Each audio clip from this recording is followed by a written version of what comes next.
Bom dia, sejam todos muito bem-vindos a mais um evento da nossa Semana FACT de Excelência Operacional. Já foram 2 dias intensos que nós já vivemos, na segunda e na terça-feira, com uma interação muito forte com vocês. Não cansamos de agradecer a participação de todos nesse evento. É um evento feito com um compromisso de compartilhar, que é uma das crenças e dos valores que a FACT traz, né? Dentro da nossa semana, nós temos uma abordagem que é uma abordagem mais técnica de como a FACT enxerga um determinado tema da excelência operacional, utilizando os conceitos do TPM como referência, como plataforma. E hoje nós vamos abordar dentro do webinar, que é um mergulho profundo em um desses temas. Vamos abordar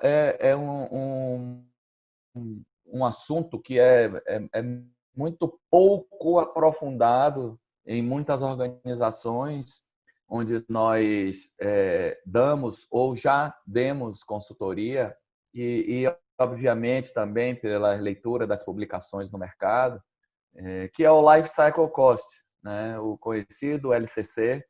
Vamos falar um pouco de mitos e verdades no ambiente de excelência operacional sobre esse elemento extremamente importante para a tomada de decisão, notadamente nos processos de projetos de novos produtos, processos e equipamentos, né? Então, a gente vai oferecer a vocês uma interpretação sobre alguns referenciais que nós utilizamos na condução das nossas consultorias e treinamentos, para que isso possa servir de reflexão, de revisão, de aprofundamento, né, na leitura particular de cada um de vocês. Para conduzir esse tema, né, nós vamos estar com o Pablo Marques, que é um consultor da FACT Consulting, né, um amigo, um profissional que lida com esse universo já há bastante tempo, muitos anos, conduzindo implantação de TPM, WCM, experiências em ambientes diversos da indústria e que vai trazer a interpretação da FACT para vocês poderem estabelecer, ao final da apresentação, um debate, uma conversa, uma troca de ideias, né, para a gente estressar o tema, né, pelo menos dar um caminho. Talvez a gente tenha muito conteúdo para compartilhar e não dê tempo, mas, enfim, a nossa ideia é provocar reflexões. E o Pablo vai trazer esse conteúdo para a gente hoje, dentro do webinar na Semana de Excelência Operacional da FACT. Tá? A FACT, rapidamente, tem como lema, aqueles que têm participado dos nossos eventos nessa semana, já tiveram contato com isso, mas a própria oferta que nós estamos realizando dentro dessa semana assim intensa e extremamente grata para nós, traduz um pouco desse sentimento, né? De oferecer, de pensar em algo que pode, mesmo estando muito bom, ser melhorado. E nossa intenção total, sinceramente, é essa. Até por isso a gente não tem cobrado, os eventos são totalmente gratuitos, apesar de ricos de informação, de vivências, de experiências, de grandes profissionais, nós estamos oferecendo isso para vocês de uma forma gratuita, com a intenção de contribuir com o crescimento de todos nesse momento difícil que o mundo está passando, notadamente as organizações brasileiras, né? Então, pensar em uma realidade onde o bom pode ser sempre melhor, isso traz um aspecto, né, de motivador, um aspecto de um olhar crítico, de ter uma visão, de certa forma, um pouco diferenciada daquilo que a gente está acostumado a enxergar. Isso é a FACT. A FACT pensa dessa forma e queria oferecer isso para vocês, tá bom? Nós somos uma empresa jovem, temos cerca de 6 meses, perdão, nem tanto, 6 anos de atuação no mercado, mas os profissionais são profissionais com larga experiência, muitos anos de janela na condução de processos de excelência operacional, utilizando o TPM como plataforma para desenvolvimento desses sistemas, desses processos. é uma empresa brasileira, mas que é ousada, pensa grande, acredita nas suas crenças, nos seus valores e nesse lema que nos move. E hoje nós já temos atuação no mercado colombiano, no mercado chileno também, temos um sócio estabelecido no mercado chileno, Dom Abel Mediaqueu, que nos acompanha hoje aqui nas nossas discussões. E estamos desenvolvendo bem, já temos diversas inserções no mercado chileno do ano passado. Esse ano o plano teve que ser um pouco represado em função da pandemia, mas brevemente nós estaremos retomando as nossas atividades com toda a força, com todo o amor, com todo o carinho que nos marca. Inserções também, parcerias novas no mercado da América Latina. Estamos abrindo um processo de crescimento no Equador e também batendo as portas da Europa através de Portugal, numa parceria importante com a Rosen Consulting. Já fizemos algumas atividades o ano passado. Também tínhamos um plano de expansão elaborado para esse ano, mas infelizmente as condições não nos permitiram esse crescimento. Tá? Era basicamente essa a minha apresentação rápida da FACT. A FACT tem uma expertise diversificada, né, em todos os ramos que a indústria nos oferece. A gente já viveu alguma coisa, então fiquem à vontade, perguntem, interajam com o Pablo. Vocês vão perceber que ele tem muito conteúdo. Na medida em que vocês o provoquem, ele vai conseguir explorar mais e mais profundamente o tema. Tá bom? Tenhamos sorte, tomara que dê tudo certo para vocês. Estamos preparados aqui para a condução do nosso webinar. Vou deixar vocês agora com o Pablo Marques, desejando boa sorte a ele, uma boa condução, Pablo. Agora, companheiro, segue com você, tá? Muito boa sorte, meu amigo. Sejam todos muito bem-vindos. É uma satisfação estar aqui com vocês, tentando trazer o conceito para vocês de um tema, como o Canário colocou, pouco explorado, mas de extrema relevância para o negócio industrial, para o negócio de projetos. E vou trazer também um pouco da minha experiência, da minha vivência, um pouco do que eu vivi nessa trajetória, como o Canário colocou. Estou respirando esse ambiente há 17 anos e, se vocês me permitem, gostaria de compartilhar com vocês um pouco dessas experiências e, como o Canário colocou lá no início, provocar uma reflexão. A nossa intenção no webinar não é dar uma aula sobre o tema, mas provocar em vocês uma reflexão sobre o tema e, obviamente, fazer com que vocês consigam internalizar para o negócio de vocês, para a realidade do mercado que vocês estão inseridos, esse conceito de extrema importância, de extrema relevância. Ok? Então, o tema do nosso webinar é o LCC, o Life Cycle Cost, mitos e verdades no ambiente de excelência operacional. Bom, apenas uma recomendação e um pedido a vocês, é que esse é o momento que nós construímos juntos. Então, eu peço para que vocês interajam, coloquem seus comentários, suas percepções. É fundamental. Ao final do webinar, nós teremos um momento onde nós vamos tirar dúvida, conversar um pouco, e é um momento interativo. É fundamental que vocês participem, tirem dúvidas e coloquem comentários aí no chat. Ok? Então, a nossa agenda ela está composta dos seguintes temas. Eu vou falar rapidamente dos pilares do TPM, o ambiente que o TPM propicia a uma organização, uma empresa de manufatura. Falar dentro desse ambiente TPM como está inserido o pilar de controle inicial. Dentro do pilar de controle inicial, trazer a vocês o conceito do Life Cycle Cost, como calcular esse Life Cycle Cost, a relação desse conceito com os demais pilares. É importantíssimo entendermos essa relação do pilar de controle inicial com os demais pilares. E, ao final, mitos e verdades sobre o Life. Alguns exemplos para vocês. E, por último, a gente vai ter um bate-papo, uma interação com o público, e vocês vão poder participar, vão poder tirar dúvidas e fazer comentários, tá bom? Muito obrigado pela presença de todos vocês, bom proveito, e espero que consiga transmitir a vocês todo o conceito e compartilhar um pouco das minhas experiências. Então, falando dos pilares do TPM, o TPM está estruturado em 8 pilares, que são 8 estratégias, 8 abordagens em relação a um ambiente de manufatura.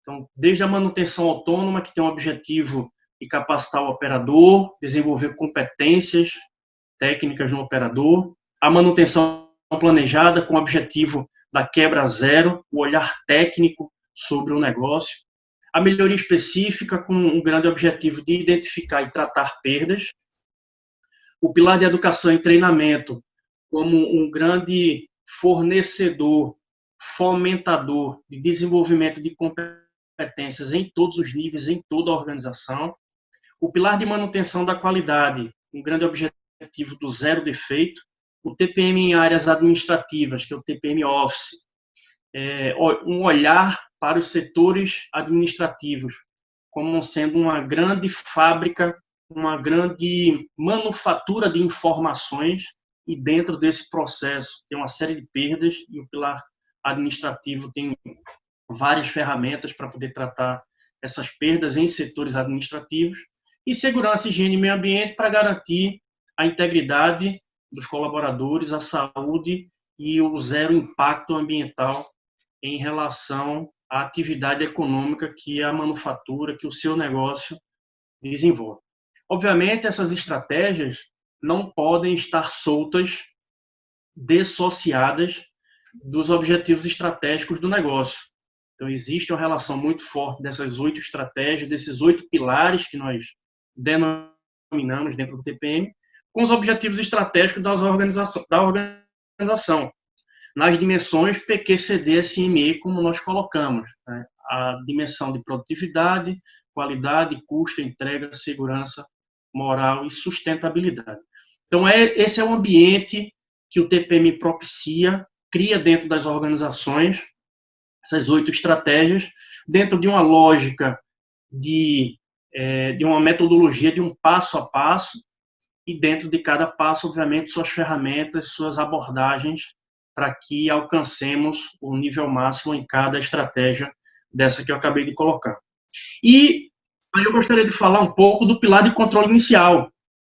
Dentro desses 8 pilares, eu citei apenas 7, e o pilar de controle inicial, onde é que se insere dentro desse ambiente. Então, o pilar de controle inicial, ou gestão antecipada, como algumas empresas colocam, a literatura fala dessa forma, o pilar de controle inicial ele tem o grande objetivo de desenvolver projetos de processo, produto ou equipamento.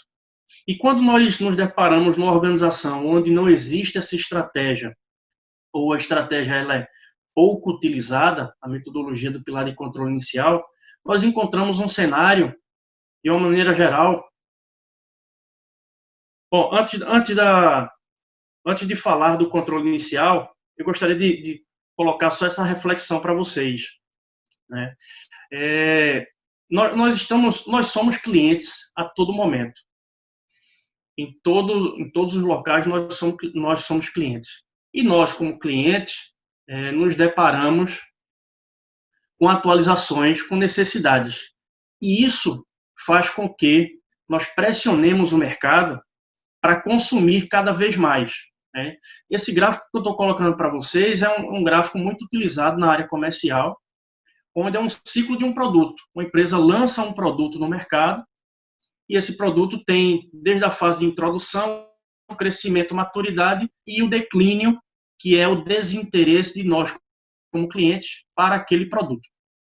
Entretanto, essa necessidade nossa de consumir, de cada vez mais ter produtos no mercado que nos atenda a uma necessidade nossa, resolva nossos problemas, tornando nossa vida mais fácil, faz com que nós fazemos parte do mercado, nós cobremos do mercado uma resposta a essas nossas necessidades. E essa cobrança, tem uma pressão, tem um impacto significativo na manufatura, porque o produto só vai ser entregue, obviamente, se uma indústria, se alguma empresa se propuser a oferecer, a ofertar ao mercado. Então, nós, como clientes, pressionamos cada vez mais para que essa curva ela seja achatada. Esse tempo que eu estou colocando aí no eixo horizontal seja cada vez mais diminuído. E é nesse ambiente que entra o pilar de controle inicial, que é um pilar de projeto, um pilar que vai cuidar para que a empresa ela consiga lançar no mercado produto ou um processo de forma a atender uma necessidade ao menor tempo possível nas especificações que o cliente exige e está disposto a pagar.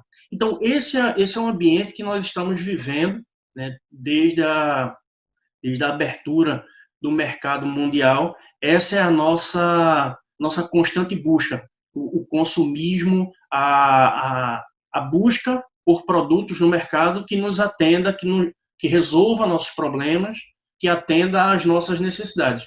Isso é muito fácil de enxergar quando nós colocamos um exemplo, os smartphones, por exemplo. A cada instante está se lançando novos smartphones e a nossa necessidade de ter cada vez mais smartphones com aplicativos, com recursos que nos ajudem a resolver nossos problemas, a tornar nossa vida mais fácil. Então, o pilar de controle inicial, ele está muito atento a essa linha de tempo para que consiga lançar no mercado cada vez mais produtos no menor tempo, na maior eficiência possível, na melhor qualidade que o cliente está disposto a pagar. Então, esse é o ambiente do controle inicial, é nesse ambiente que o controle inicial está inserido. E quando nós nos deparamos em uma empresa que não tem ou tem pouca vivência no pilar de controle inicial, de uma maneira geral, esse é o cenário que nós encontramos.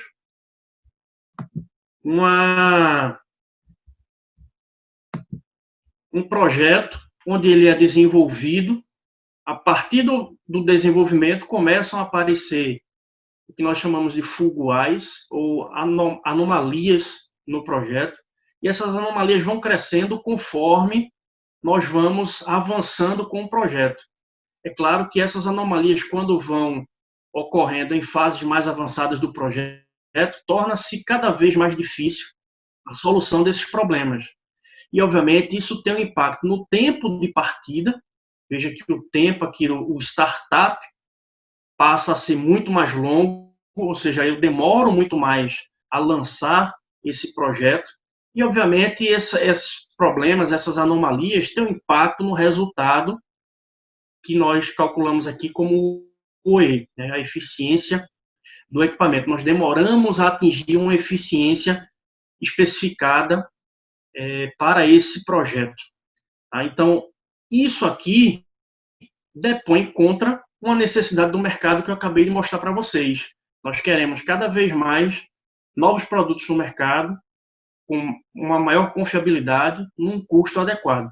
E esse tempo, obviamente, aqui impacta nessa nossa necessidade, nós não conseguiríamos ser atendidos.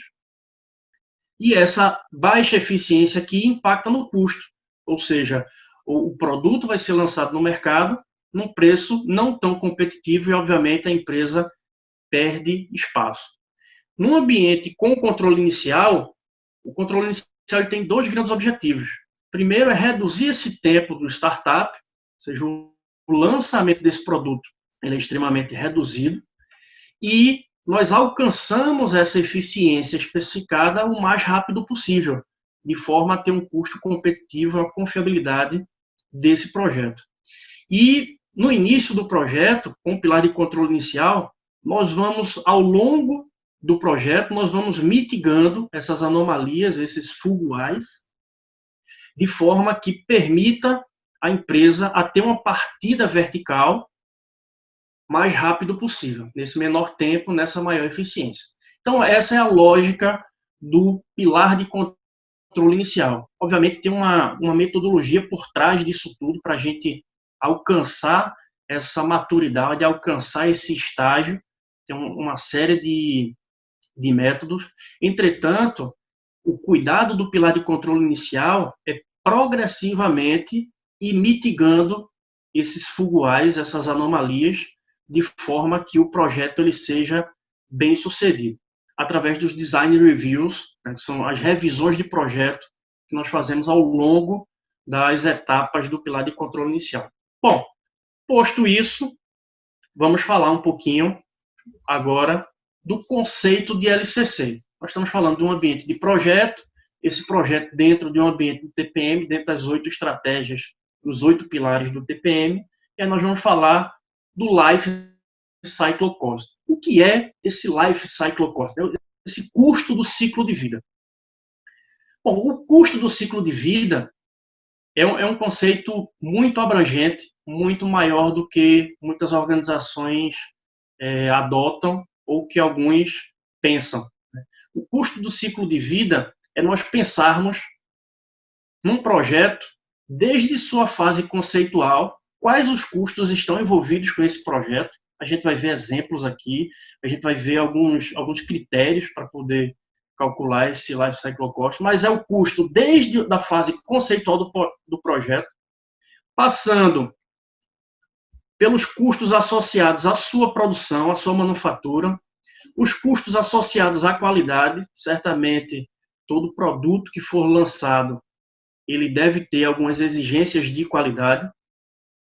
Os custos associados à segurança, higiene e meio ambiente, os custos associados à manutenção, custos associados à sua distribuição, inclusive ao seu recolhimento do mercado, que nós chamamos de a logística reversa do produto, né? Alguns mercados exigem que o produto ele seja recolhido pela organização, a empresa ela é corresponsável por aquele produto que está colocando no mercado, até os custos associados ao sucateamento,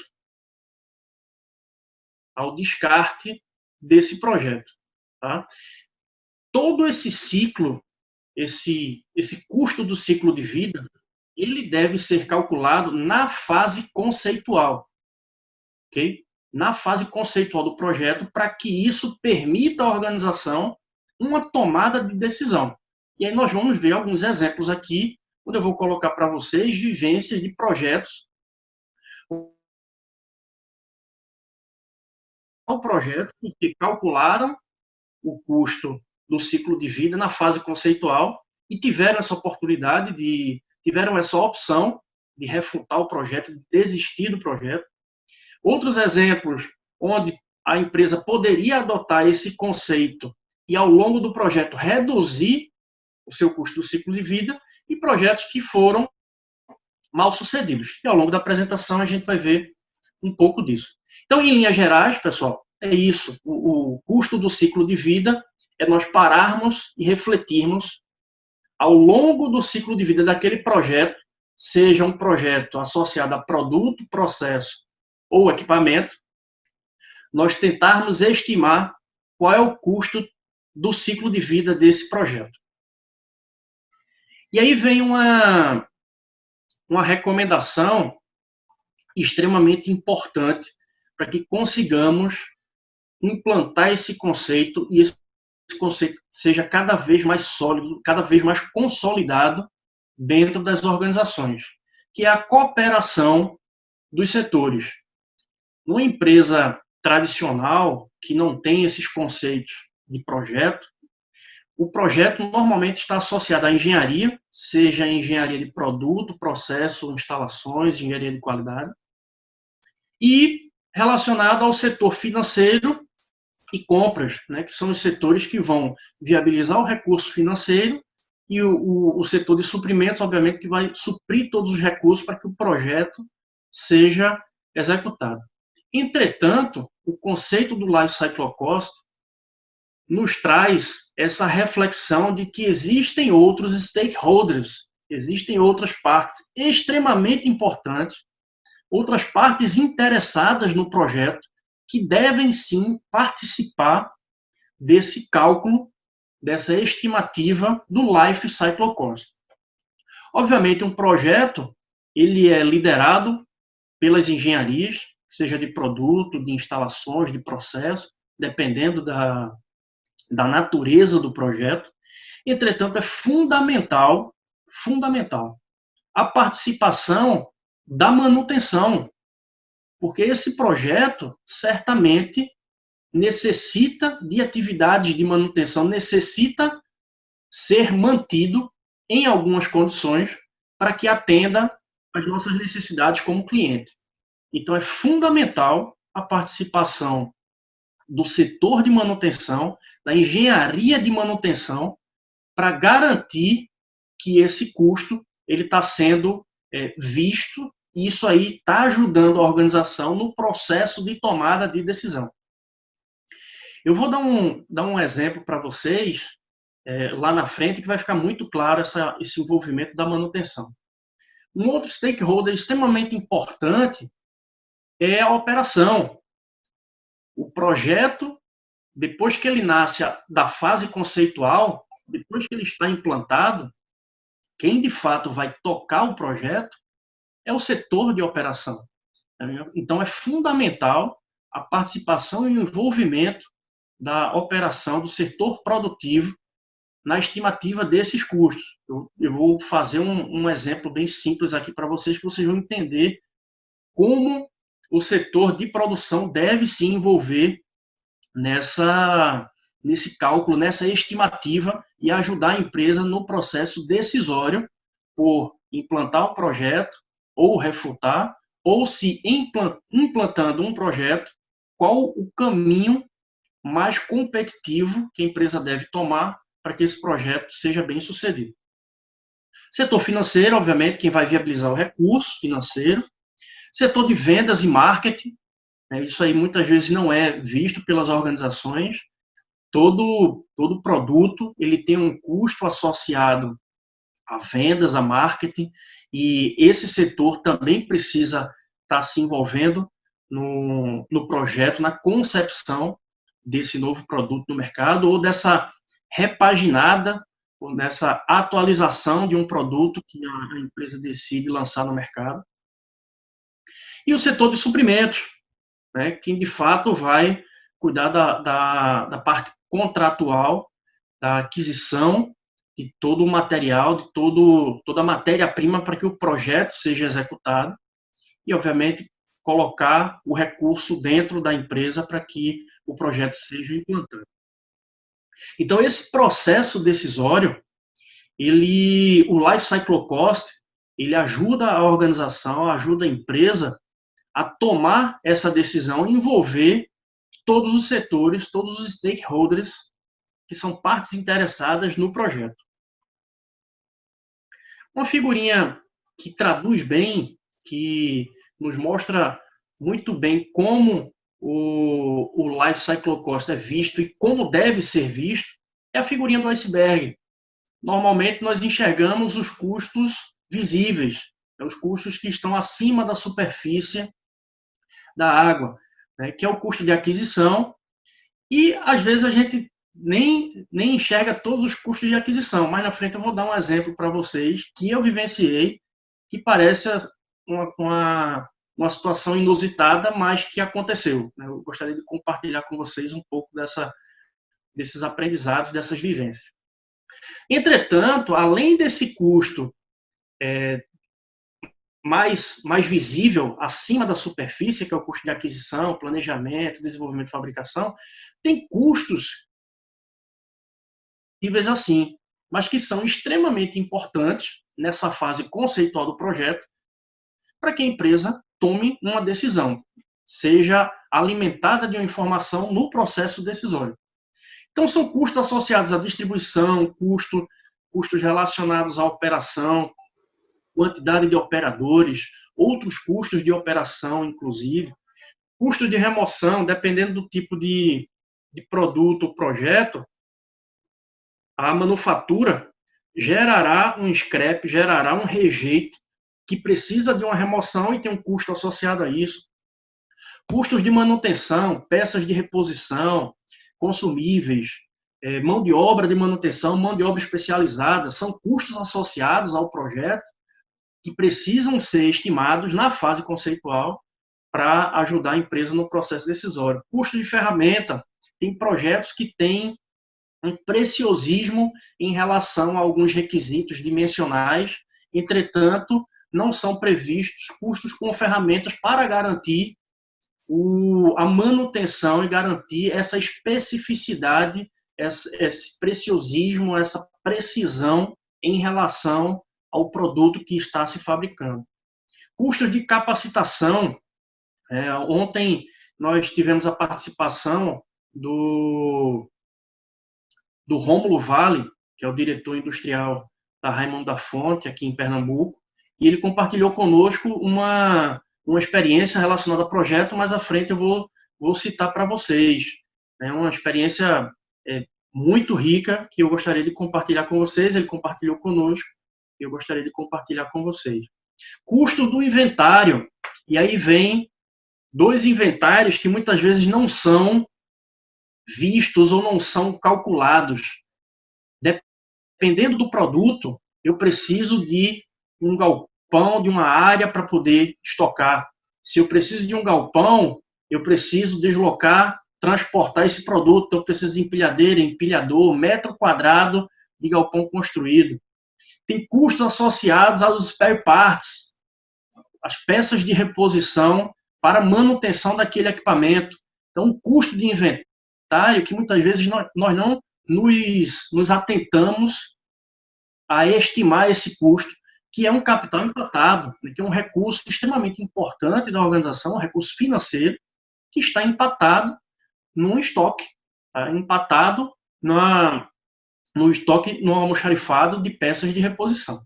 Tá? Então, são vários custos, e aí eu gostaria de compartilhar com vocês alguns exemplos de vivências que eu tive e trazer para vocês a minha experiência em relação ao Life Cycle Cost, o quanto esse conceito é extremamente importante e o quanto nós precisamos exercitar cada vez mais esse conceito. Em linhas gerais, a fórmula nós engenheiros tentamos colocar tudo em forma de equação, né?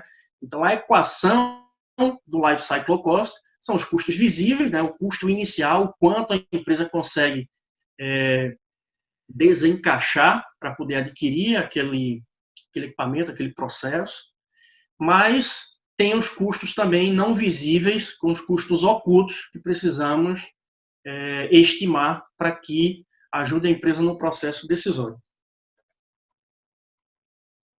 Pontos importantes em relação a esse conceito do Life Cycle Cost. Assim como nós especificamos velocidade, temperatura, pressão, dimensões, tudo isso são especificações do projeto, nós devemos também especificar o Life Cycle Cost. Deve entrar na fase de projeto conceitual como um requisito de projeto. Um outro dado importante é que 80% do Life Cycle Cost nós conseguimos estimar ainda na fase conceitual. Então, vejam que informação de extrema relevância no processo decisório. Se eu consigo estimar 80% do meu custo do ciclo de vida na fase conceitual, eu estou ajudando a organização, ajudando a empresa a tomar uma decisão por um processo A, B, ou por não implantar o projeto, porque o projeto ele não é viável. Tá? Então, é fundamental nós fazermos esse exercício na fase conceitual e 80% desse custo nós conseguimos fazer ainda na fase conceitual. E a busca constante do TPM, que é a busca por processos livres de manutenção. E é sempre esse ponto de equilíbrio, né? Ao menor custo, o quanto eu consigo ser mais produtivo. E aí esse é um conceito que está muito falado recentemente na indústria 4.0. Né? As máquinas conectadas, o IoT, internet das coisas, Big Data, muitas informações, máquinas tomando decisões. Isso aí está muito presente na indústria 4.0, mas é um conceito, desde sempre, no ambiente TPM. Nós estamos buscando sempre um processo livre de manutenção. E isso é plenamente possível Minha vivência mostra isso, a vivência de nós da FACT mostra isso, que é plenamente possível alcançarmos esse estágio do processo livre de manutenção com nossos ativos, independente da indústria 4.0. A indústria 4.0 ela vem, obviamente, para nos colocar num outro ambiente, numa outra condição, mas é plenamente possível alcançarmos processos livres de manutenção, independente da indústria 4.0. Só quis ressaltar aí que é um conceito extremamente relevante para o ambiente TPM e no ambiente da indústria 4.0, que está muito falado hoje em dia. E aí vamos vocês a pergunta que alguns me fazem, né? Como que eu devo calcular esse custo do ciclo de vida? E aí, como eu falei, nós engenheiros tentamos sempre equacionar as coisas e uma resposta que eu sempre dou é: depende do seu processo, né? O que é importante nesse conceito do Life Cycle Cost é fazermos alguns questionamentos. E aí eu pergunto: quais os custos constituem o LCC do seu negócio? E aí é um ponto para vocês refletirem ao longo do ciclo de vida para aquele processo, para aquele projeto que você está decidindo por implantar. Quais os custos associados a esse projeto? E aí eu vou trazer um cenário, só para vocês entenderem, bem simples. Eu criei duas situações aqui. A empresa está decidindo por lançar um produto no mercado, e aí ela tem a opção de comprar o equipamento A, esse equipamento A passará pela fase de produção, e esse equipamento me dá a condição de produzir 2 produtos. Ok? Então, esse é um cenário 1.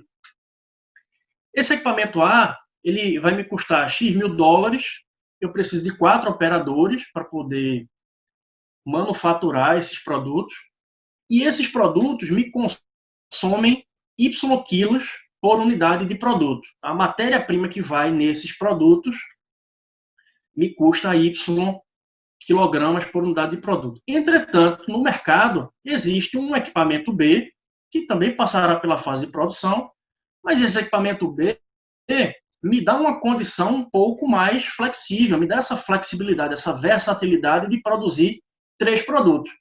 Entretanto, esse equipamento B, ele me custa 10% mais do que o equipamento A.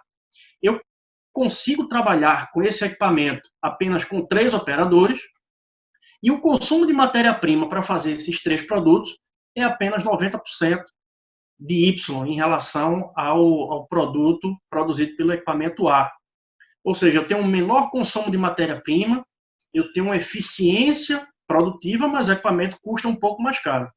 E é nesse momento que entra o conceito do Life Cycle Cost, é o trade-off. Eu preciso fazer essa comparação, o que é mais competitivo para a organização. É pagar mais barato por um equipamento A, entretanto, ter um custo operacional de matéria-prima maior, ou é mais competitivo para a organização gastar um pouco mais na aquisição do equipamento, entretanto, ter uma eficiência operacional maior. Então, esse trade-off, essa comparação, precisa acontecer no processo decisório para que a organização decida por qual caminho tomar. Okay? Então, esses são 2 cenários simples, só para vocês entenderem, mas o conceito do LCC ele é extremamente abrangente, como eu falei. Passa pelos custos de manutenção, associados à segurança e meio ambiente, associados à aquisição, os custos associados à distribuição, à logística reversa, ao sucateamento desse projeto. O outro questionamento: como eu devo estimar esses custos e em que momento considerar? Por exemplo, custos de aquisição, compra e frete. O exemplo que eu gostaria de compartilhar com vocês, que é até um exemplo, parece tolo, mas aconteceu. Um outro dia eu estava numa empresa e estava conversando com um gerente industrial e ele estava super animado porque tinha comprado um equipamento, esse equipamento ia resolver parte dos problemas dele, ia dar uma condição de eficiência maior para ele. E aí eu perguntei, e quando é que chega esse equipamento, esse novo processo que vocês compraram, quando é que chega? Ele disse, cara, eu não sei, eu vou procurar saber e depois a gente conversa. E aí depois, no corredor, eu encontrei com ele, e aí perguntei, e aí, já sabe quando é que vai chegar? Aí ele veio com um semblante assim bem triste, né, decepcionado. Eu disse, o que foi? O que é que aconteceu? E ele disse, rapaz, você não acredita. Nós decidimos por comprar esse equipamento, entretanto, no orçamento não estava previsto o custo com o frete. E esse equipamento está lá na China. E o custo do frete para trazer esse equipamento da China e colocar aqui em Pernambuco é maior do que o custo do próprio equipamento. Então vejam que exemplo que a gente deve considerar no Life Cycle Course. Entretanto, muitas vezes a nossa rotina não nos permite pensar em certas informações que são extremamente relevantes, né? E aí esse projeto ele atrasou porque precisou de uma nova aprovação do presidente, uma nova negociação para poder fechar a compra e trazer esse equipamento. Mas vejam que exemplo de um custo associado ao projeto, mas que não foi previsto. A empresa não parou para pensar nesse custo de aquisição.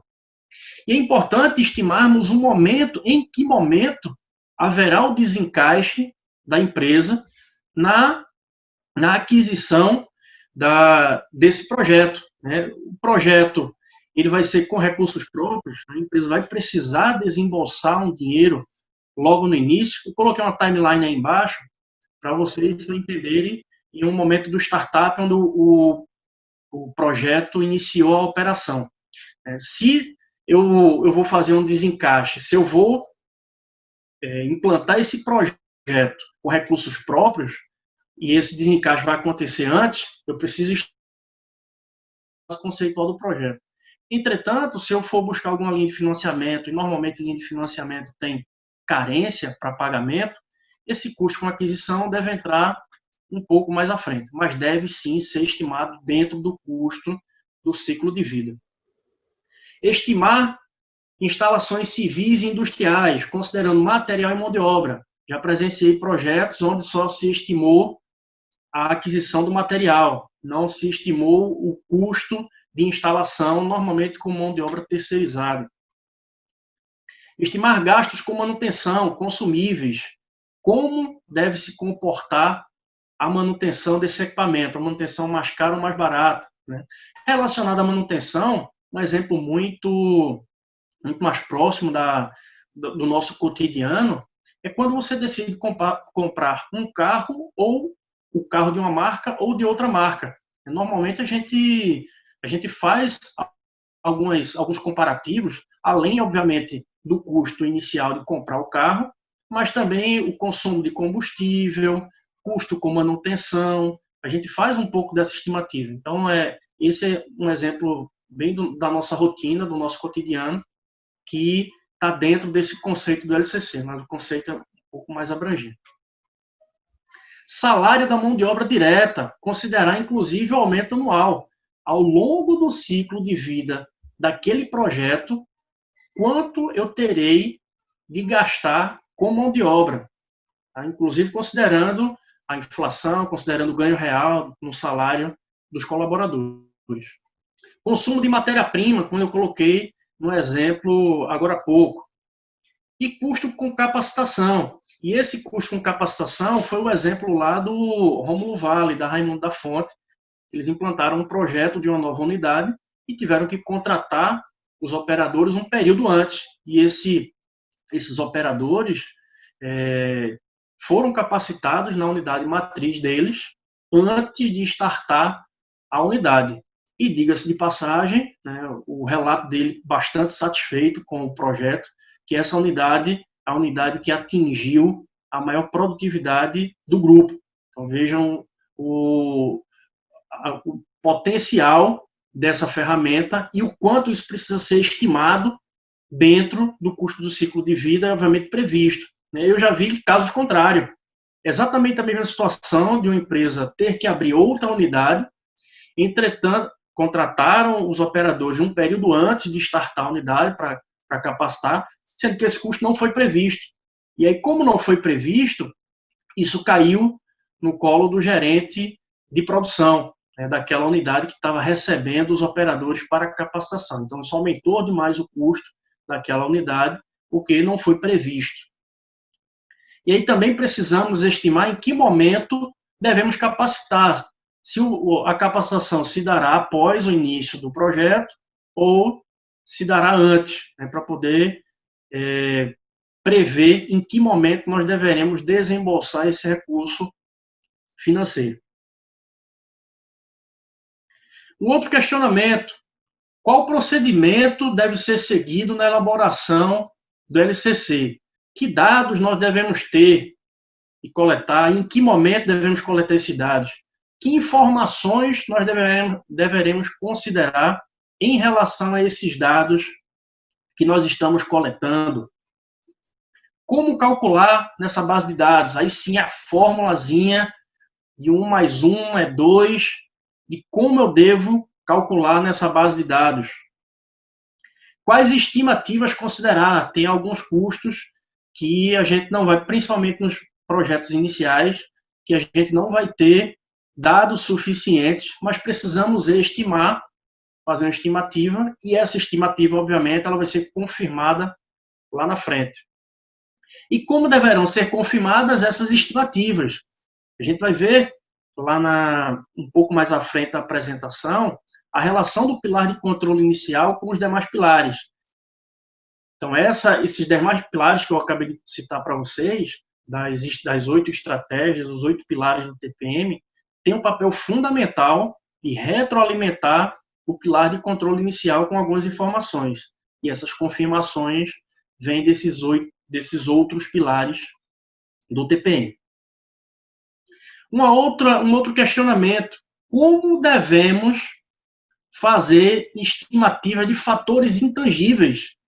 Então, vejam que o LCC nos traz essa reflexão.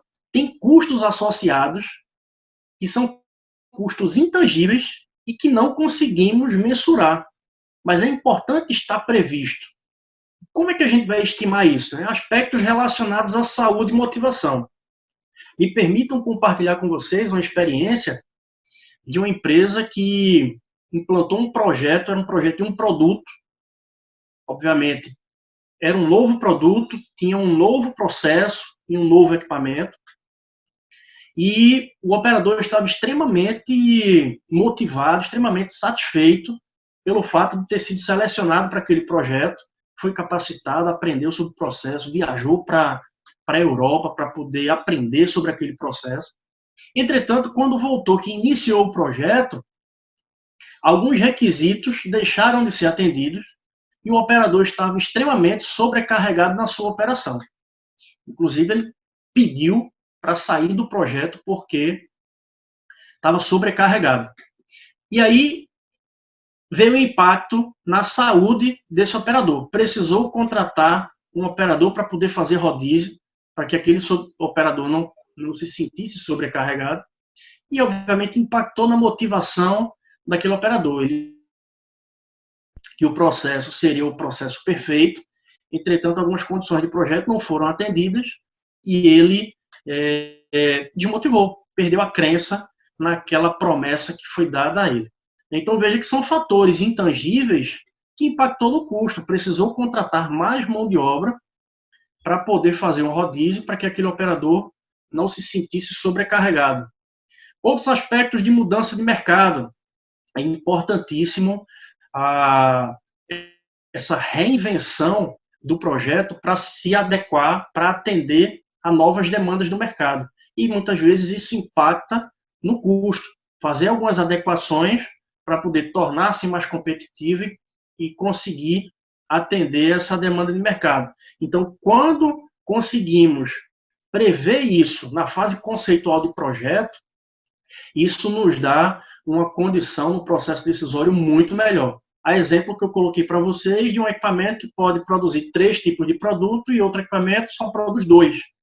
Então, dependendo de como a área comercial enxergue esse projeto, enxergue o mercado e perceba a necessidade, vão decidir sim por um equipamento mais versátil que consiga atender uma demanda, uma possível mudança do cenário no mercado. Aspectos ambientais, né, qual o impacto disso, qual o impacto desse projeto em aspectos ambientais, aspectos legais relacionados à nossa legislação, atendimento às NRs. Aspectos climáticos, veja que interessante. Eu participei de um projeto, onde era um projeto de um produto também, que nesse produto tinha um novo processo e, obviamente, um novo equipamento. E aí esse produto, esse processo, ele ia ser adquirido da Europa. O fabricante era um fabricante europeu e estava se decidindo por um projeto dessa natureza. E aí, quando foram avaliar o processo, viram que esse equipamento, esse processo, requeria parâmetros com baixas temperaturas. Então, a máquina rodava com baixas temperaturas. E aí, quando foram avaliar a aquisição desse equipamento, para que esse equipamento, esse processo, fosse implantado aqui no Nordeste, nosso clima está aí entre 33, 35, chegando próximo dos 40 graus. Né? Então, viu-se que se gastaria muito com energia para poder garantir as baixas temperaturas dos parâmetros de processo para esse equipamento. E aí decidiu-se por não implantar esse projeto, porque se tornaria caro o custo com energia elétrica para poder garantir essas baixas temperaturas no processo de fabricação.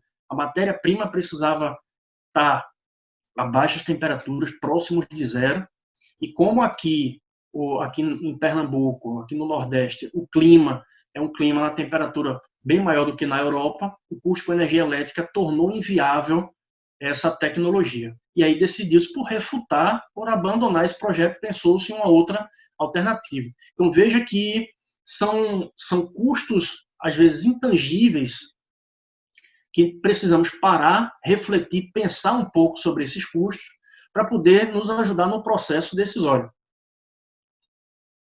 Alguns exemplos que eu gostaria de compartilhar com vocês de vivências, projetos, de situações que eu percebi, né? Custos de distribuição.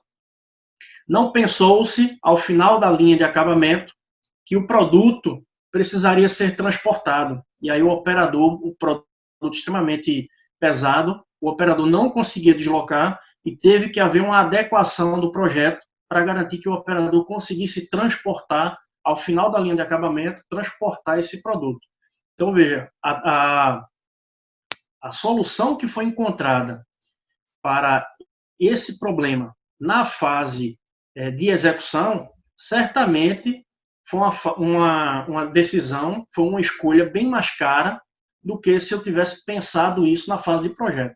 Certamente, na fase de projeto, eu conseguiria ter uma alternativa que reduzisse o life cycle cost, porque na fase de implantação eu tenho uma série de restrições, eu já tenho galpão construído, instalações feitas, eu já tenho a tecnologia comprada, então a minha margem de manobra após o projeto iniciar sua execução, a margem de manobra ela é muito menor. Então, se esse problema tivesse sido previsto na fase conceitual do projeto, ajudaria a mitigar, a reduzir esse impacto e certamente uma decisão mais barata, um menor custo para a empresa. Um outro exemplo que eu vivenciei é um projeto, uma nova instalação, novos galpões, onde o processo extremamente sujo, ele foi instalado numa laje. Ele era instalado num segundo piso. E aí não foi previsto o custo com canaleta. No projeto não foi prevista a canaleta para poder escoar toda essa sujeira do processo. E isso encareceu demais a operação, porque uma vez que o equipamento iniciou sua operação, necessitou-se contratar vários terceirizados durante a operação, ao longo de 3 turnos, para poder esses terceirizados ficarem limpando a sujeira gerada pelo equipamento. Então, veja aqui um custo que deixou uma especificação de projeto que deixou de ser vista na fase conceitual, impactou num custo extremamente elevado na operação. Na minha fase de operação, eu precisei ter terceirizados limpando com equipamento extremamente sujo. Um outro exemplo, a empresa estava sendo muito demandada por um novo produto de novas dimensões, e aí, na correria, na rotina, na ânsia de tentar atender o mercado o quanto antes, comprou-se novas matrizes, especificaram um novo produto, novas dimensões maiores do que a tradicional que eles produziam, e aí esqueceram, não especificaram ou não pensaram que aquele produto precisaria caminhar por toda a manufatura até a linha de acabamento. Se eu tenho um produto de dimensões maiores, eu preciso alargar minhas esteiras para que esse produto escoe até a linha de acabamento. Então, foi isso que aconteceu. Na ânsia, na vontade de atender o mercado, especificou-se apenas uma compra de novas matrizes, uma dimensão do produto maior, especificações do produto maior, mas não previram que precisava reformar toda a esteira da linha de acabamento, até a linha de acabamento, e, diga-se de passagem, esteiras extremamente longas no processo produtivo dessa empresa. Obviamente, isso impactou no custo do ciclo de vida desse projeto.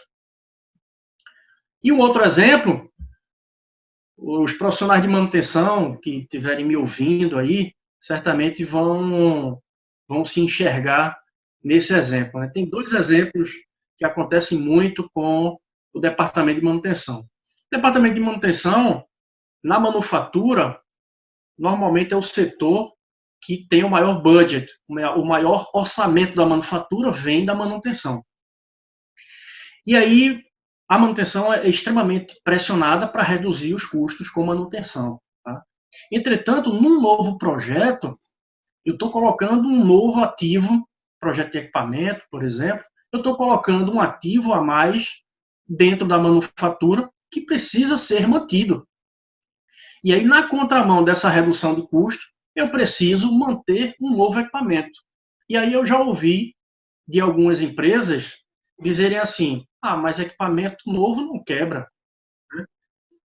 Claro que eu preciso manter, claro que eu preciso ter minhas intervenções periódicas. É claro que eu preciso prever no meu custo de manutenção um aumento com consumíveis, um aumento com algumas intervenções que eu preciso dar no meu processo, no meu equipamento, para poder garantir o bom funcionamento do equipamento. Então, na contramão dessa redução de custo, eu recebo um novo ativo que eu preciso manter e muitas vezes eu já presenciei projetos que não previram no custo do projeto a aquisição de spare parts, ou seja, da própria manutenção eu precisava tirar recurso financeiro para comprar as peças iniciais que iam servir, os componentes que iriam servir nessa intervenção do equipamento. Então, veja que a manutenção ela fica realmente numa condição muito difícil de ter que reduzir custo e, ao mesmo tempo, aumentando o parque industrial, o meu ativo de equipamento, ter que manter um equipamento de um projeto e de um custo que não foi previsto. Uma outra situação é a decisão na fase conceitual de projeto de você definir por processos, por equipamentos distintos, de fabricantes distintos, e isso tem um impacto no seu inventário, uma vez que o fabricante do equipamento A usa rolamentos de um fabricante e o fabricante do equipamento B usa rolamentos de outro fabricante com outra especificação. Isso vai requerer da organização um estoque desses dois tipos de rolamento, desses dois tipos de componente de dois fabricantes distintos, onde são similares, mas um não serve para o outro. Então, são aspectos que devem ser considerados na fase conceitual para se fazer essa estimativa do custo do ciclo de vida. E aí eu estou trazendo experiência para vocês de situações que eu vivi que deixaram de ser considerados vários custos, mas que, infelizmente, uma vez que a empresa decide por um projeto desse, ela paga um preço muito alto ao longo do projeto. E aí alguns exemplos, algumas fotos que eu estou trazendo para vocês de situações também que nós vivenciamos, né? Um sistema de transmissão que o operador, a manutenção precisa fazer, o operador e a manutenção precisam fazer limpeza, inspeção, lubrificação, reaperto, fazer reparos.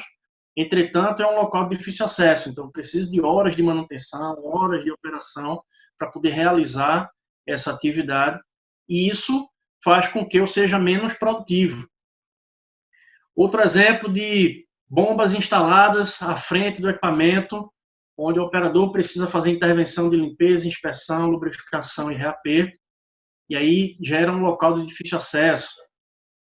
Tubulações no posto de trabalho do operador, né, gerando inclusive risco de acidente, questões ergonômicas, questão da saúde do operador, o operador precisando transitar, mas no projeto não foi pensado que essa tubulação poderia atrapalhar a movimentação do operador na hora de ele, no seu posto de trabalho, monitorar o seu processo.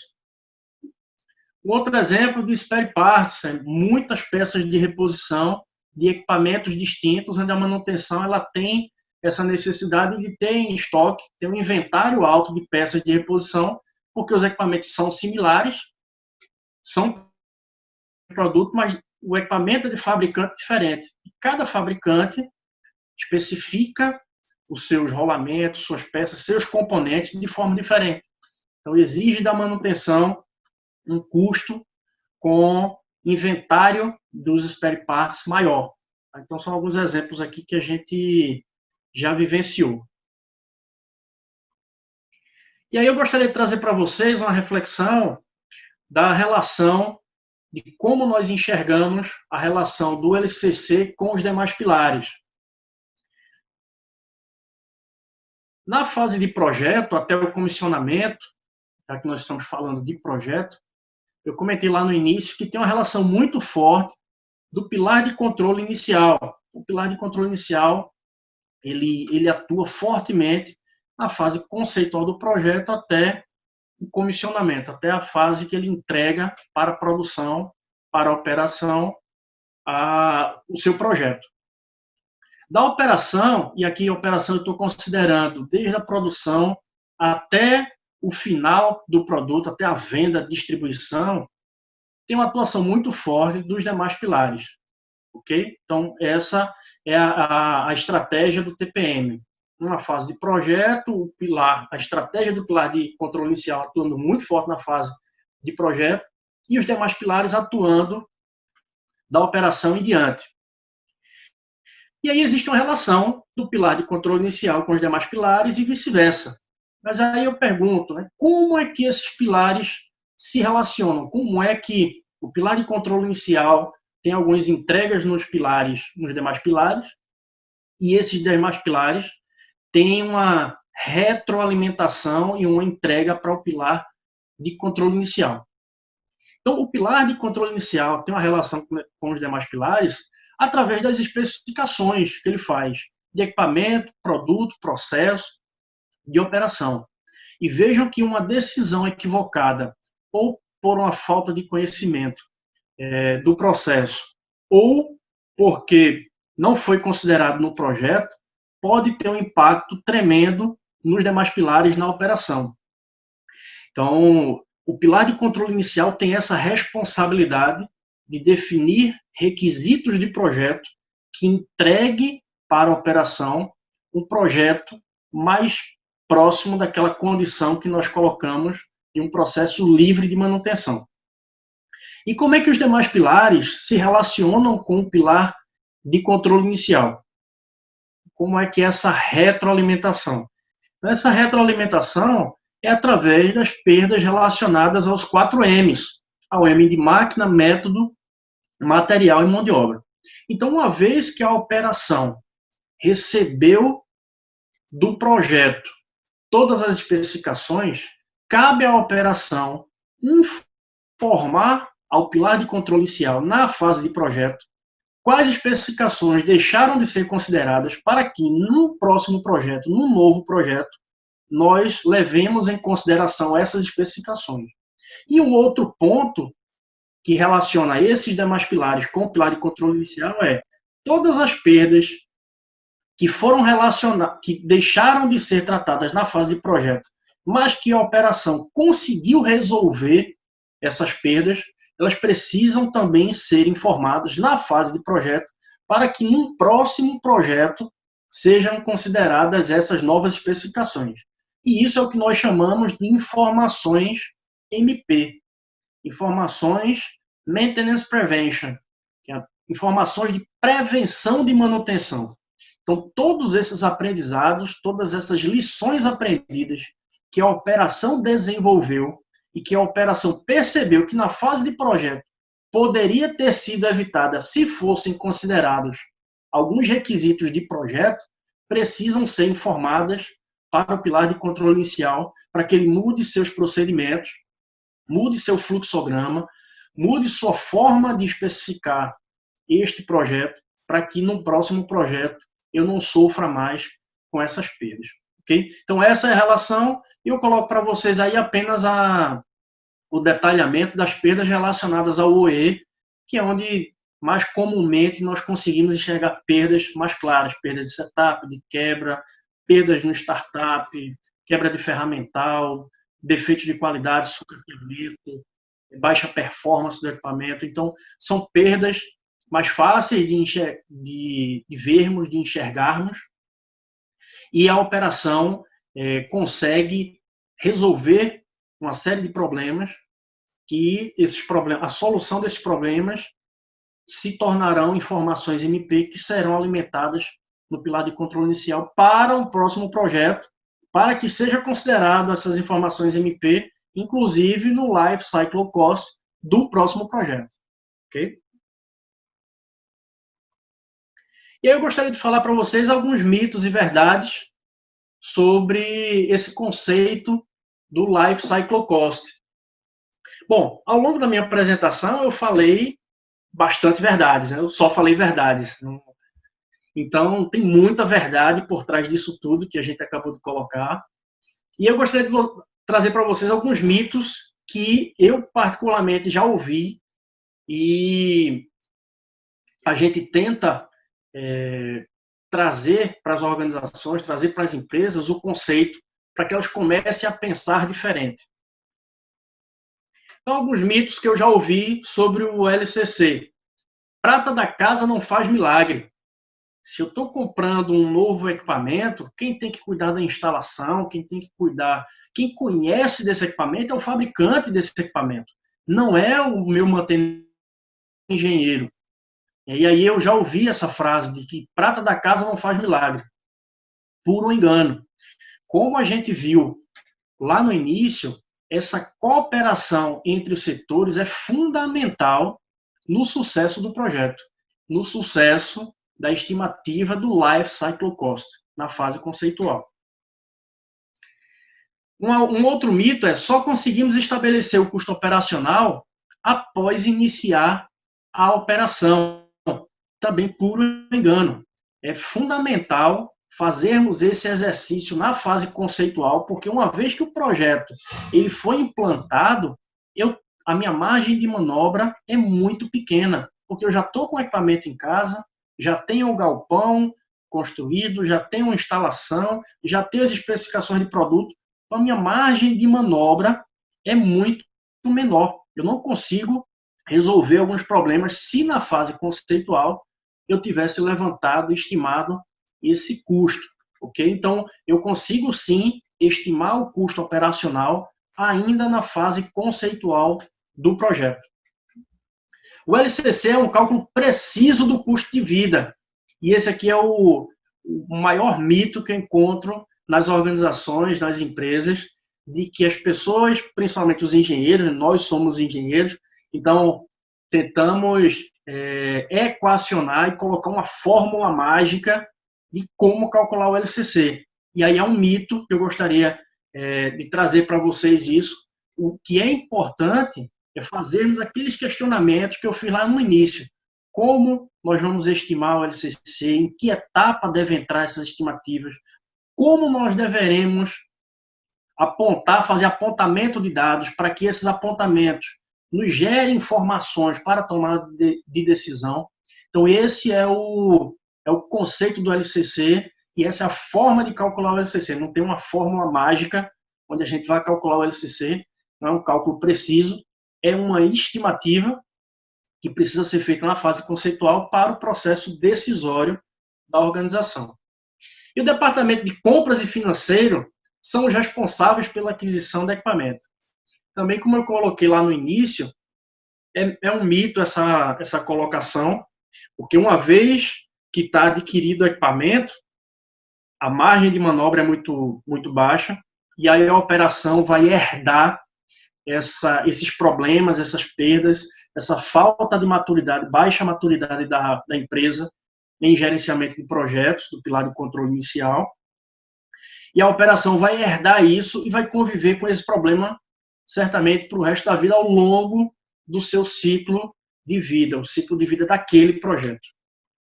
Então foram alguns mitos e eu gostaria de destacar apenas duas verdades que assim, são verdades muito, muito convictas nessa minha vivência, nesses 17 anos em excelência operacional. Então, uma verdade que eu gostaria de destacar é que só conseguimos reduzir o life cycle cost através de uma gestão consistente dos projetos de produto, processo e equipamento via pilar de controle inicial. Sem essa estratégia do pilar de controle inicial, nós não conseguimos reduzir esse custo do ciclo de vida, muito menos ajudar a organização no processo decisório, se o projeto ele é factível ou não, se ele dará lucro ou dará prejuízo. E uma outra verdade que eu gostaria de trazer para vocês, que também eu já coloquei lá no início, definir um time de projeto gera propriedade e sentimento de dono. Então, aquela estratégia da cooperação entre os setores é fundamental no sucesso do projeto, é fundamental para que a empresa tenha essa informação do LCC na fase conceitual e que ajude o processo decisório dessa organização. Por último, eu gostaria de só compartilhar com vocês um exemplo, talvez alguns de vocês tenha lido aí no noticiário. No final do ano passado, bom, só contextualizando, as montadoras elas estão numa busca incessante pelo carro elétrico, né? E aí tem várias empresas cuidando de projetos dessa natureza. E uma empresa lá no Reino Unido, a Dyson, que não é uma empresa no mercado automobilístico, é uma empresa que fabrica exaustores, ventiladores, enfim, tem um outro negócio. Resolveu o James Dyson, o empresário, o homem mais rico do Reino Unido, decidiu encarar um projeto dessa natureza. Então, veja, um projeto extremamente inovador, um projeto que não era o core business dessa organização, mas que ele tinha esse desejo, que encarou esse projeto lá em 2014. E aí montou uma equipe de mais de 500 colaboradores, entre técnicos, engenheiros, contratou executivos da BMW, extremamente renomados. Mas quando foi no final do ano passado, a Dyson, que era o veículo que o mercado estava especulando como o veículo que conseguiria combater o Tesla, o carro elétrico da Tesla. Mas quando foi no final do ano passado, eles decidiram por abandonar o projeto. E aí a justificativa dele, do James Dyson, é que o carro ele não se pagaria, porque o custo do projeto já estava em meio bilhão de euros. Eles não estavam conseguindo recurso, e foi com recursos próprios. E ele não sabia mais quanto iria gastar para colocar no mercado um carro competitivo. E aí o ponto de reflexão que eu estou querendo trazer para vocês, obviamente não estou aqui julgando a estratégia da empresa absolutamente. O que eu estou querendo trazer é o exemplo de que esse projeto é um projeto que tinha uma série de riscos. Certamente esses riscos não foram bem estimados, e eu não tenho dúvida, se o James Dyson tivesse uma estimativa dessas informações que ele teve o ano passado, no final do ano passado, e decidiu por refutar o projeto, acabar com o projeto, certamente se ele tivesse essas informações em 2014, permitiria o James Dyson, talvez, de não encarar um projeto dessa natureza. Ok? Então, esse é o conceito do Life Cycle Cost. É uma ferramenta, é um conceito extremamente estratégico na fase de projeto. É um conceito que ratifica a preocupação do TPM de envolver todos, a cooperação de todos é fundamental desde o nascedouro do projeto. Ok, pessoal? Bom, essa foi a minha apresentação. Muito obrigado pela participação de vocês. E aí eu abro para perguntas e comentários. Canário, por gentileza. Muito obrigado, Pablo. Excelente condução. Acho que o conteúdo foi rico o suficiente para gerar reflexão na turma. Muitas perguntas, né? Perguntas extremamente bem fundamentadas, técnicas. Isso é um sintoma de que a abordagem foi adequada, né? Parabéns. Então vamos começar aqui com o aperto da rapaziada aí. Para ver como é que tá. Isso aí. Érica Carvalho, ela pergunta para você: qual critério devemos usar para definir os critérios de sucesso de um projeto? Em que fase da metodologia isso precisa ser estabelecido? Os critérios de sucesso do projeto. Ok. Olá, Érica. Muito obrigado pela sua participação, pela sua dúvida, comentário, ter ficado até agora conosco. Bom, os critérios dependem muito do negócio. Cada organização vai definir seus critérios.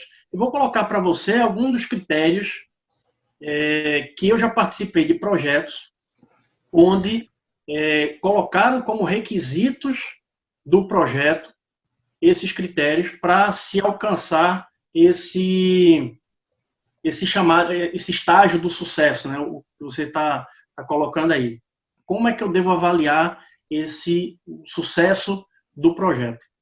Então, o projeto, de uma maneira geral, as organizações decidem o sucesso do projeto na dimensão custo, ou seja, o projeto ele não é financiado de forma aleatória, tem um orçamento para o projeto. Então, um critério de custo ele é fundamental para que você avalie se o custo da implantação está dentro do orçado. A exemplo do que eu comentei lá do James Dyson. Né? Certamente ele tinha uma estimativa de quanto iria gastar e quando passou dessa expectativa dele de custo, ele refutou o projeto. Então, o critério de custo ele é fundamental para avaliar. Um outro critério é um critério de cronograma. Como eu falei lá no início da minha apresentação, essa necessidade nossa como cliente de estar consumindo novos produtos, novidades que nos ajude a tornar nossa vida mais fácil, mais simples, resolver nossos problemas do cotidiano, tem uma dimensão importante de tempo. Então, o cronograma do projeto também é uma dimensão que devemos considerar como um critério de sucesso. Porque se perder o time, aí você pode perder todo o projeto.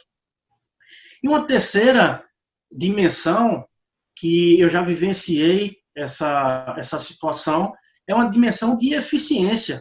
Eu não posso ter um projeto que ele atendeu a um custo no prazo adequado, entretanto, deixou uma herança negativa para a operação, de forma que a operação ela sofra com uma baixa eficiência daquele projeto. Então, sendo bem direto, eu já participei de projetos onde a engenharia ela tinha a responsabilidade, junto com o pilar de controle inicial, né, o pilar de controle inicial e a engenharia, especificaram no projeto um OE mínimo de 70% para entregar o equipamento. Ou seja, o projeto ele não estava entregue, não ia ter a assinatura do aceite enquanto o equipamento não atingisse um OE especificado lá como um requisito de projeto. Okay? Então, em linhas Perfeito. gerais, a minha recomendação para você avaliar no seu negócio é uma dimensão de custo, orçamento para o projeto, se de fato, obviamente, com uma variação ali de 5%, 10%, né? Aqui a gente não está buscando também a precisão, mas é importante ter uma avaliação na dimensão custo, na dimensão cronograma, tempo, porque o tempo ele vai ser o divisor de águas entre o sucesso ou o fracasso de um projeto, e na dimensão eficiência de equipamento. Ok?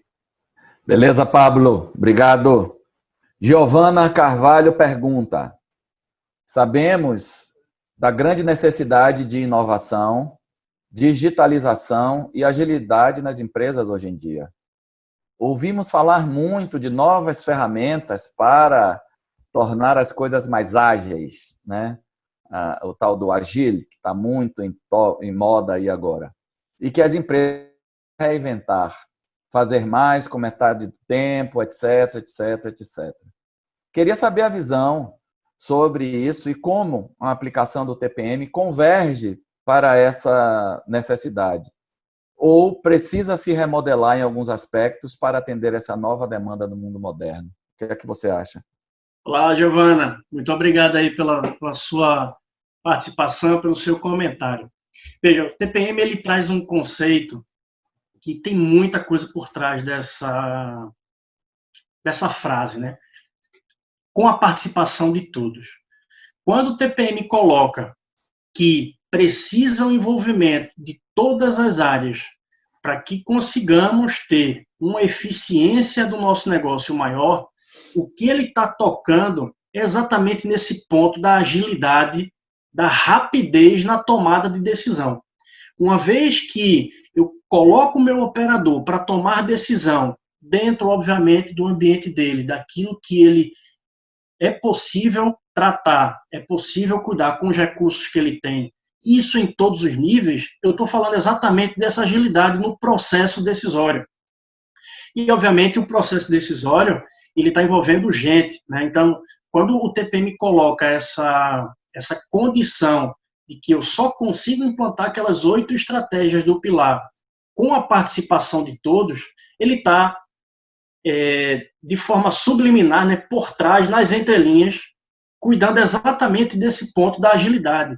E a agilidade, quando a gente fala dessa habilidade das organizações no agility, não é só em tecnologia, porque a tecnologia ela é uma ferramenta que vai nos ajudar, mas o processo decisório está nas pessoas. E quando a gente coloca esse empowerment, esse empoderamento do chão de fábrica, é exatamente para que o processo decisório seja o mais rápido possível. O operador detecta anomalia, ele mesmo resolve, não precisa buscar manutenção, não precisa esperar qualidade, nada. Ele resolve no chão de fábrica com os recursos que ele tem. Então, o TPM ele é mestre nesse conceito. Por trás disso tem uma série de ferramentas, uma série de estratégias, o método ele é muito voltado para isso, exatamente nesse conceito da agilidade na solução de problemas, para dar uma resposta cada vez mais rápida ao mercado. Ok? Então, a ferramenta tecnológica ela é importante, todos esses recursos que nós temos disponíveis, o IoT, o Big Data, todo o conceito da indústria 4.0 é fundamental, mas não devemos esquecer que o processo decisório ele ainda é humano, por trás das máquinas tem gente, então a gente precisa ter esse olhar muito voltado para desenvolver competências para que a gente tenha mais agilidade no processo decisório, ok? Perfeito, Pablo. Essa onda de competência, né? Nós falamos ontem sobre isso com Rômulo, no nosso debate sobre desenvolvimento de competências, custo ou investimento. Ela permeia todo o universo da organização através do processo do TPM, se efetivamente nós queremos ter excelência operacional, né? Então, a agilidade vem exatamente por conta dessa maior competência no trato dos desvios no dia a dia. Perfeito, Pablo. Temos aqui uma pergunta do Leandro Oliani. O gestor deve conhecer o LCC? Olá, Oliane. Um abraço, amigo. Está participando muito aí da semana, está conosco a semana toda. Muito obrigado pela sua participação. Claro que sim, né? Quando a gente colocou lá o conceito da cooperação, todos precisam estar envolvidos, né? Inclusive os gestores, né? Eles é que precisam levantar, hastear essa bandeira e alertar a organização de alguns aspectos que talvez o processo decisório não seja o mesmo se não tiver essa informação. Então, pegando o exemplo do que eu coloquei, da situação que eu criei lá para vocês. O gestor de produção, o gerente de produção, percebe que uma tecnologia ou outra tem um impacto da operação. Ele precisa levantar essa bandeira, precisa alertar a organização com relação a esse custo que talvez ela não esteja olhando apenas para o desencaixe, para aquele valor que eu vou comprar o meu processo, o meu equipamento, mas não estou olhando o impacto disso na operação. Okay? Então, os gestores, sim, devem conhecer o LCC e devem contribuir no processo decisório lá na fase conceitual do projeto. Perfeito, Pablo. Bom, vamos lá. Mais 3 perguntas para a gente poder concluir. Nosso tempo está se esgotando. Peço a paciência de vocês. Aquelas que não forem respondidas ao vivo e a cores, aqui por nosso amigo Pablo, nós nos comprometemos a encaminhar para vocês. Não se preocupem, tá? Que a resposta será dada. Kelly Bruna Gomes de Melo, sua conterrânea. Pergunta: o pilar de controle inicial também deve ser constituído de membro de outras áreas? Manutenção, operação, compras, assim como orienta o cálculo do LCC? Perfeito, Kelly. Muito obrigado pela sua contribuição, o seu comentário. É exatamente isso aí. Nós devemos, sim, envolver na composição do pilar de controle inicial não só as engenharias. Eu estou falando no plural porque deve estar dentro do pilar de controle inicial engenharia de produto, engenharia de manutenção, engenharia de instalações, engenharia de equipamento, de projetos, todas as engenharias, mais outros setores, assim como eu citei ao longo da apresentação. Compras, suprimentos, setores jurídicos, dependendo do caso, do projeto, é importante envolver setor jurídico. Já presenciei alguns projetos do envolvimento do setor jurídico. Setor de produção, principal stakeholder, produção e manutenção, fundamental na participação do pilar de controle inicial, porque são esses setores que estão envolvidos com aqueles demais pilares que eu falei, os outros 7 pilares, que vão gerar inputs para o pilar de controle inicial de novos requisitos, de novos procedimentos, de novas regras que devemos seguir para que um projeto ele seja muito bem sucedido. Perfeito, Pablo. Obrigado, respondeu a esse questionamento. É um aspecto fundamental, né? Quebrar um pouco essas barreiras que existem entre os processos de projetos de produtos, processos e equipamentos com o operar, o manter, o distribuir, o armazenar, o manusear os produtos. A gente precisa derrubar o muro e construir uma ponte, né, com 2 vias. Né? Isso facilita sobremaneira a eficiência dos nossos processos. Excelente, meu velho. Uma pergunta interessante, que eu acho que vai te dar a oportunidade de você fazer quase que um fechamento do tema, e depois dessa nós vamos para a última pergunta. Tá? Edmilson Moura de Matos, ele te pergunta: como alcançar esses processos ditos livres de manutenção? Manutenção representa uma fatia significativa em um processo, como você, inclusive, citou sobre o orçamento de manutenção. Né? E o TPM ajuda a reduzir os custos visando a quebra zero.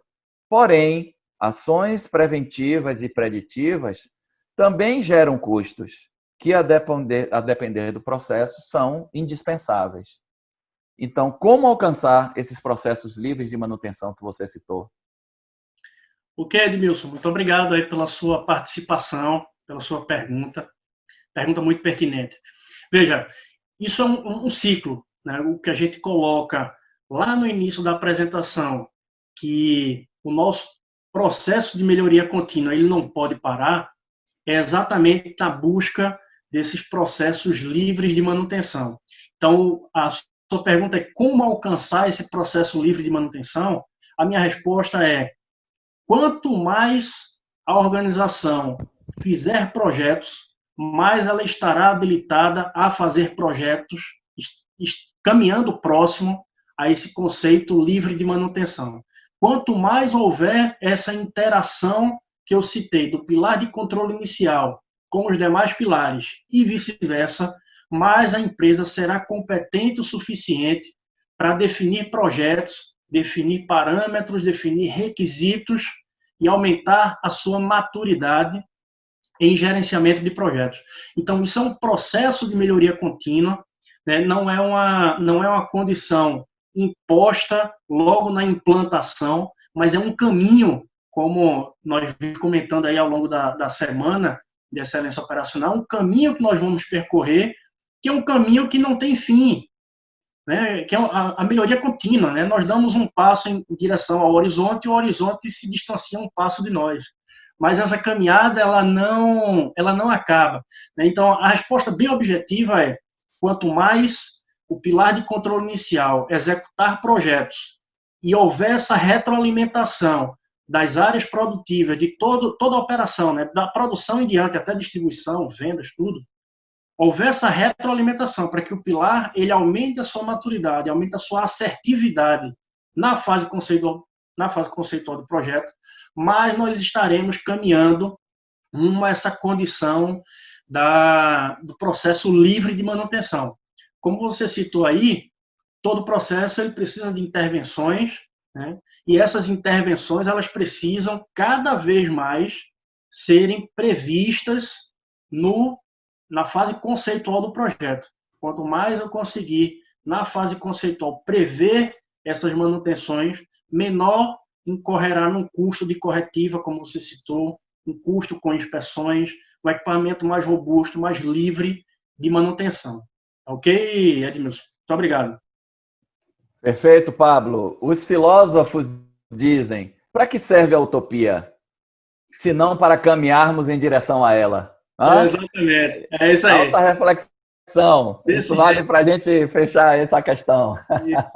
Isso mesmo, cara. Agora a gente tem uma pergunta aqui, Pablo, a penúltima, porque me apareceu outra aqui que eu acho que é para a gente fechar. E essa é de peso, viu? Vem de Isaac Newton. Segura a onda, né?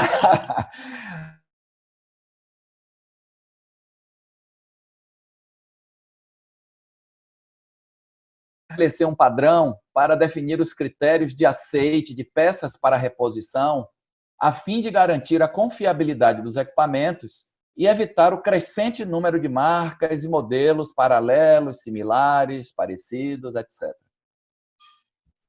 Como estabelecer um padrão? Muito obrigado pela sua pergunta. Olha, esse padrão, pela minha vivência, pelos projetos que eu participei, de uma maneira geral, o primeiro tiro, vamos dizer assim, que nós damos é ouvindo o fabricante, né?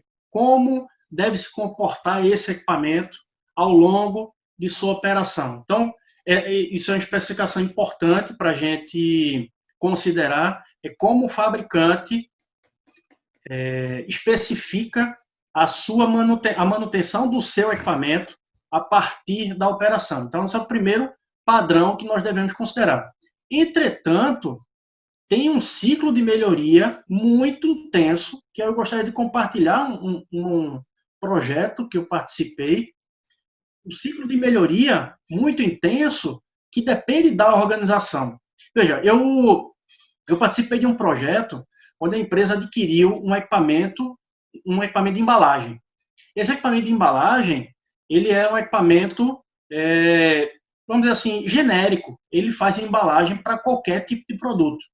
Entretanto, esse equipamento ele foi colocado num ambiente extremamente hostil, onde requereu da empresa uma série de alterações nessa embaladora para poder atender ao requisito daquele ambiente, para se adequar àquele ambiente, com os pontos falhas de projeto. Não que o projeto da embaladora tenha sido mal feito, mas o ambiente que ele foi colocado, obviamente, quem projetou não projetou para aquele ambiente. E até que a empresa alcançasse essa maturidade, alcançasse esse estágio de entender que aquele equipamento não foi feito para aquele ambiente, impactou, né, nas peças de reposição, impactou em uma série de intervenções que a manutenção precisou fazer até descobrir que, de fato, aquele equipamento não foi projetado para um ambiente. Então, o primeiro critério para definir um padrão usa as especificações do fabricante. Entretanto, tem essa relação muito forte com a operação, com o negócio, o core business da empresa, da organização, dependendo de onde você colocar o ambiente e qual a utilização que você for fazer desse equipamento, da forma como você for utilizar esse equipamento, pode impactar, deve impactar sim, nessa questão dos spare parts, no dimensionamento, no consumo, nas intervenções, ok? Então, é importantíssimo essa relação com os demais pilares. Nesse caso específico, o pilar de MP e o pilar de MA tem uma relação muito forte, ok? Mas aí a recomendação primeiro ponto a considerar, ouve o fabricante do equipamento, considera as especificações do fabricante, mas faz essa avaliação interna para saber em que ambiente você está colocando, que especificações, que requisitos de projeto você está utilizando esse equipamento de forma a redimensionar ou rever esse padrão recomendado pelo fabricante. Perfeito, Pablo. Eu agregaria uma situação muito interessante que acontece, é quase como uma consequência natural do desenvolvimento do processo de TPM, principalmente dentro da manutenção, que na medida em que eu desenvolvo um processo robusto de manutenção autônoma, de manutenção planejada, de melhorias específicas de educação e treinamento, esse tempo, o tempo que a manutenção, os técnicos de manutenção em geral, desenvolviam ou aplicavam para a correção de problemas, ele vai poder ser dedicado a atividades de agregação de valor muito maior. Então, eu vou criar um capital interno de manutenção para fazer efetivamente engenharia de manutenção. E o que é engenharia de manutenção, além de aprimorar os aspectos de confiabilidade? É poder desenvolver estudos para garantir e aumentar esta confiabilidade, mas também reduzir os custos. Essa redução de custos estará fortemente associada a estudos sobre técnicas novas, modernas, de monitoramento de condição, principalmente de equipamentos. A gente vai fechar aqui falando um pouco sobre isso, inclusive. Mas, obviamente, fazendo estudos sobre essas peças de reposição, esses spare parts, buscando integração entre modelos diversos, mas que tenham uma similaridade e que, tecnicamente, podem atender a fabricante A e ao fabricante B. Só que para que eu desenvolva isso, eu preciso de tempo. Como eu não tenho tempo porque eu estou fazendo corretiva, eu viro uma dependência eterna, eu fico numa dependência eterna do que o fornecedor estabeleceu para mim. Então, olha só o salto de qualidade que a gente pode dar dentro do processo de manutenção se nós tivermos a capacidade de colocar essa inteligência a serviço do negócio. Então, a manutenção passa muito mais a ser um centro de valor do que um centro de custo, né? Aporta muito mais para o negócio do que estava aportando antes. E nessas discussões, muito provavelmente, vai nos levar a uma tendência também de desenvolvimento de potenciais fornecedores nacionais que substituam com toda a qualidade e confiabilidade aquelas peças importadas que antes estavam sendo oferecidas pelos nossos fornecedores, né? Então, acho que isso fecha um pouquinho essa recomendação que Pablo colocou para o Edmilson, tá? Obrigado pela questão, Edmilson. E para fechar, Homero Xavier, ele nos traz um tema que será a nossa última pergunta. Já estamos com o tempo um pouquinho passado, mas traz para um momento um pouco atual. E você comentou sobre a indústria 4.0, ele está trazendo essa temática para o nosso debate. Com o projeto de aplicação e adequação da indústria 4.0, a tendência será que os softwares façam diagnóstico e uma certa inspeção das condições de máquina. Isso contribuirá com o avanço na excelência do TPM ou tenderá a deixar a gestão mais acomodada? Como identificar que essa implementação dos elementos associados à indústria 4.0 não foi uma decisão falha? O que é que você acha sobre isso, meu amigo? Muito obrigado, Romero, pela sua participação. O que eu penso sobre isso é o seguinte: a indústria 4.0 ela vai nos trazer uma condição muito melhor para a tomada de decisão. Como eu comentei, o processo decisório ele ainda é humano. Essas inspeções, essa quantidade de informações, eu acho que vem a agregar ainda mais a atuação do TPM, a atuação do operador, do processista, do gerente daquele posto de trabalho, onde ele vai, obviamente, ter uma carga física muito menor, mas uma carga intelectual maior. Vai ajudar ele no processo decisório de como fazer as inspeções, de que pontos ele deve monitorar, de qual ponto que precisa de uma atuação mais específica dele para garantir o funcionamento do processo. Enfim, eu vejo a indústria 4.0 trazendo uma condição muito maior, muito melhor para o operador, para o dono daquele posto de trabalho, com informações que vão ajudar ele no processo decisório. Okay? Então, eu vejo a indústria 4.0 trazendo para o TPM uma condição dentro desse processo decisório, como uma ferramenta. Eu não vejo uma ameaça e eu não vejo uma acomodação, como você colocou, da gestão ou da área, achando que a máquina ou que todo o sistema informatizado vai resolver meus problemas. Eu não vejo dessa forma.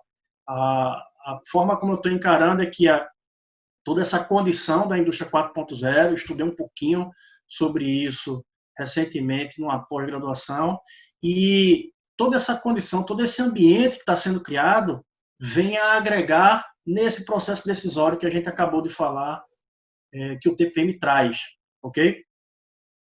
Perfeito, Pablo.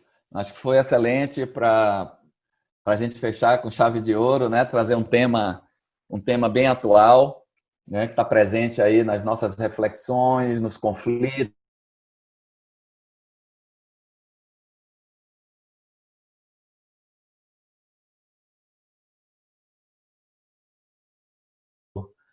Então, é muito interessante essa temática.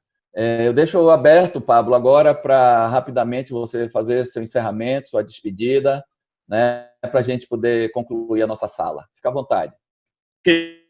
Pessoal, chegamos aí a mais de 50 participantes. Né? Infelizmente, a gente não consegue ver todos, mas gostaria de abraçá-los virtualmente. Né? Obrigado pela confiança, por dedicar aí 1h30 conosco nesse bate-papo, nesses pontos de reflexão. Espero muito ter provocado essa reflexão em vocês, trouxe um pouco do conceito, mas também a minha vivência dentro do tema. Agradecer, fazer uma reverência aqui ao professor Imai, que foi o meu mestre, o nosso mestre, né, aos meus mestres recentemente, o Paulo Canário, Silvio Godoy, Luiz Miranda, Ava Cedrais, estão no front aqui, estamos juntos. Muito obrigado pelas contribuições, pelas suas inserções, os aprendizados. Obrigado à equipe de back-office, a Lívia, junto com a Ábia, a Carla, a Rita, a Lucilara, que estão fazendo um trabalho fantástico.